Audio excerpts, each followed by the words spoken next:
welcome to another edition of Resource Review. Today we'll be looking at three completely different resources for primary geography. Map symbol flashcards. Someone mentioned it earlier on, and we weren't quite right. ASAT. Camp. A camp? No, I don't think it's a camp. A wooden jigsaw, customised to feature an aerial photograph of your school. Try and think of a name that kind of describe or sum up what your jigsaw piece shows. And a set of posters from the Geographical Association. What do our panel think? We'll find out here on Resource Review.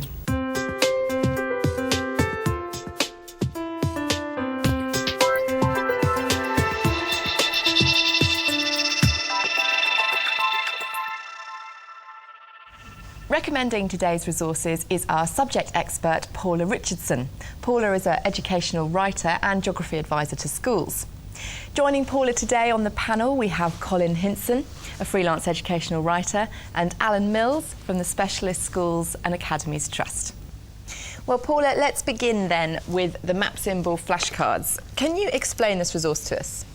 Yes, it's a set of cards using all the map symbols you find on maps and the explanations for them. They're individual cards which make a wonderful primary resource when you're teaching young children about Ordnance Survey maps. So, Colin, what about that? Oh, that's a place with a view. Place with a view, viewpoint, excellent. What about that one, Alan? Well, there's a church, and I think there's a steeple. Excellent, very good indeed. Steeple as well, yes. Well, that's the resource, Paula, but what made you choose it over everything else that's out there for map reading? I find they're wonderfully produced. They're produced by the Ordnance Survey, and they link in, of course, to all the maps the children are going to use for the rest of their lives, the Ordnance Survey maps, and it's a wonderful introduction in a fun game way. Well, thank you very much. To see the flashcards in use, we visited Wilbury Primary School in Edmonton, North London, where teacher Mike Michaels is using them with his class of 7-year-olds. Right, this morning we'll be having a look at these flashcards. Now, there are lots of things we could do with these, so let's have a look at one or two and see which ones you may recognise. Today I was using a resource called Map Symbol Flashcards, produced by Ordnance Survey. Some cards show pictures and other cards have words on to explain what the actual pictures mean. This one, someone mentioned it earlier on, and we weren't quite right. ASAT. Camp. A camp? No, I don't think it's a camp. Jayden. Station. A railway station this time. The way I introduced these into the lesson was to show some very obvious ones to the children, and then once they'd become a bit familiar with that, I gave out some work, some different maps for the children to try and identify as many of the symbols on the maps. And then another group of children actually worked with these cards, matching up pictures to the words so they could put them together and know what the things meant. If you can't find one, then you miss your go and someone else goes next, OK, and it'll come back round to you. I would definitely use this resource again, and I would buy it for the school. I think it'd be useful to have a number of packs of these around. I think at any time that a teacher is going to be introducing map reading to children, then this has got to be actually the way to go. If I was to change this resource, I think I'd rather like the cards to be somewhat bigger, but otherwise it's a pretty good resource. I asked the children what they thought of this resource, and they all agreed it was a very, very easy way of learning, and that they found them sort of stimulating and interesting, and because they were like cards, they felt they were playing a game.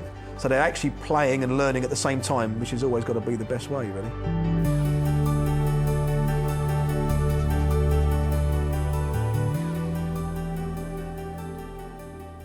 Well, Paula, what would you say to that criticism there from the teacher? Although he liked them, he did think they were a bit small for really effective whole class teaching. I believe a set now is underway being made larger. But the thing about it, he did bring out the point, it's a game, and children are used to using this size for games, and the size of them actually makes it very good for interactive work in paired group, small group work in the classroom. Right, OK. Colin, what are your views on a resource like this? And the thing that struck me was that they're one-game cards. The teacher was showing us, you know, what he was doing with his class on that one. But I was trying to think about how these cards could be used in other ways. And to be honest, I was sort of thinking quite hard about it and finding it quite difficult to think of ways in which these cards could be used in a variety of ways, not just holding up a card and saying, "What does this mean? Now find it on a map." Paula, what would you say to that? There are lots of ways of using it. You can obviously use very simple mix and match identification games, sorting games as they were using. One of the benefits is these are symbols about real life and real maps, and so children can actually start using maps and begin to find the symbols actually on the maps themselves. Alan, I mean, they are a standalone resource there, but again, do you see the strength of them really being used with other resources? It all seemed a bit limited, a bit slightly pointless, many other ways of doing it. But again, as part of one resource in a sort of a whole panoply of others, it would work. But on its own, nothing particularly exciting. It's how you use them in the end, isn't it? You know, you can take a resource like this, and if the teacher has the skill and the imagination to come up with exciting ways of using this, then it's a fantastic resource. Well, thank you very much. Now let's move on to resource number 2, which is rather unusual. It's this jigsaw here, but it's of an aerial photograph. So tell us a bit more about it, Paula. The idea is that, in fact, the jigsaw is made up of a photograph based on the school or your house or wherever you want to choose. And with the technology today, this is possible to do. What is interesting here, of course, is this particular school that the jigsaw has been made for is in quite an urban area. And at first glance, it would probably look fairly difficult and fairly confusing. And there are ways around of actually using it. But the idea is, of course, focusing on a particular school, a particular place you know, adds that excitement and interest about knowing the place already. Well, thank you very much. To see the jigsaw in use, we visited Grafton Primary School in London, where teacher Emma Davey is using it with her Year 4 class. The resource is a 30-piece jigsaw of an aerial photograph of Holloway area with our primary school in the centre. First of all, we generated ideas about what we knew already about Holloway Road and this area, so key buildings, major roads. Then the children were encouraged to think about what an aerial photograph was, and if they were a bird or in a plane taking that aerial photograph, what would this area look like from above? Let's presume that this is Seven Sisters. So where's Eburn Road going to be along there? Before we actually started making the jigsaw, the children were able to look at the individual pieces, and that was really useful in being able to determine similarities and differences between different areas of Holloway. I'm going to say, call this one People's Homes. This is called People's Homes. So try and think of a name that can describe or sum up what your jigsaw piece shows. I was hoping to be able to use the jigsaw as a whole class activity. You know, I could see a really nice collaborative whole class exercise coming from it, but actually that's just impossible with the size of the jigsaw. I think as an exercise, the children were actually quite stimulated by the idea of, wow, a jigsaw, you know, and actually liked that. But on a basis of actually what I wanted it to achieve, which was to learn more about the local environment, the actual assembling of the jigsaw didn't really facilitate that process. If the resource was bigger and the photograph was less blurred, then I would certainly recommend it, because I think that there are a lot of activities that you can do following on from the assembly. But as it stands at the moment, and as it's quite small, it couldn't be used as a whole class. It could be used in small groups. But I think I would struggle to find a direction with it.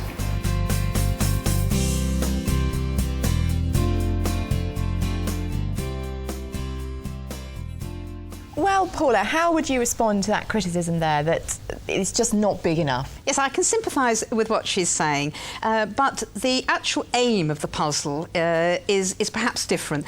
There are many larger ones which can be used as floor puzzles and so on. This actually is a challenge puzzle, and I would see it used as part of a package of work on the local environment, a good starter in where you're rotating activities round, and then perhaps bring it back to the centre in the end, asking children to investigate by themselves, follow route ways, go from A to B, and try and work out their homes and so on. All right.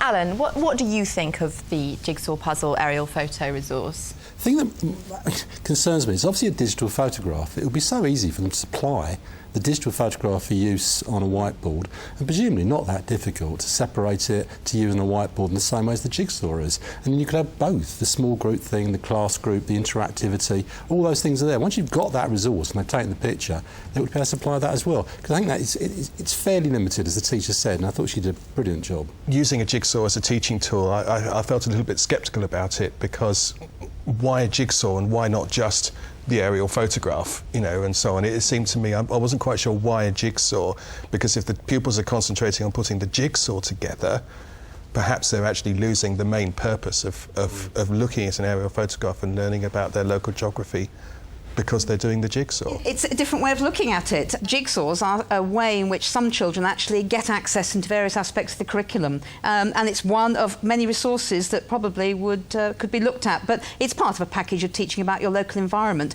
and I would see it as an activity within a group as part of the local activity work that you'd be doing. OK, well thank you Paula for that. Now let's move on to our final resource, which is a set of posters called Our Wonderful World. So Paula, what is so wonderful about this set of posters? We've got here a set of lovely pictures which take different aspects of the world, including Antarctica, different aspects of the very hot, the very cold, the very wet and the very dry. And this follows on what you were talking about earlier. The fact is the value of a picture, and a large picture at that. And this one in particular, it doesn't actually show the countryside or whatever, but when you actually look at that, dramatic, and the awe and wonder, the citizenship, the globalisation questions that arise, and terrific way in which they've actually been produced.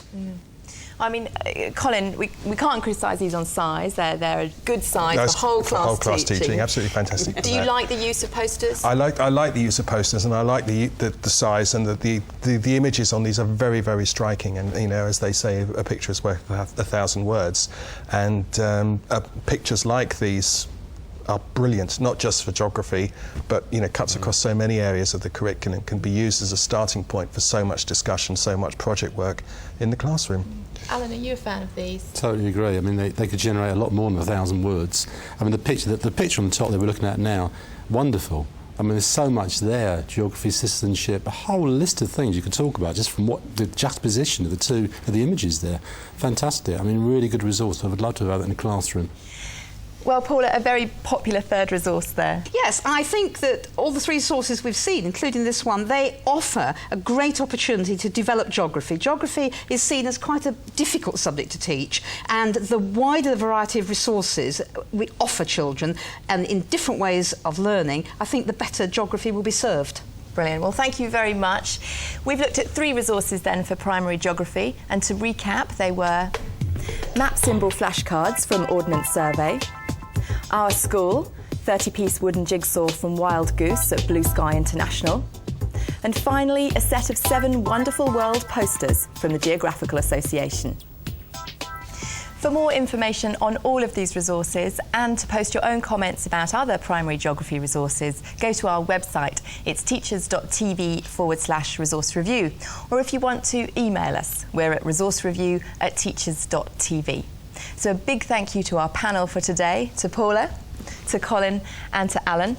Thank you for joining us, and we'll see you next time on Resource Review. Bye-bye.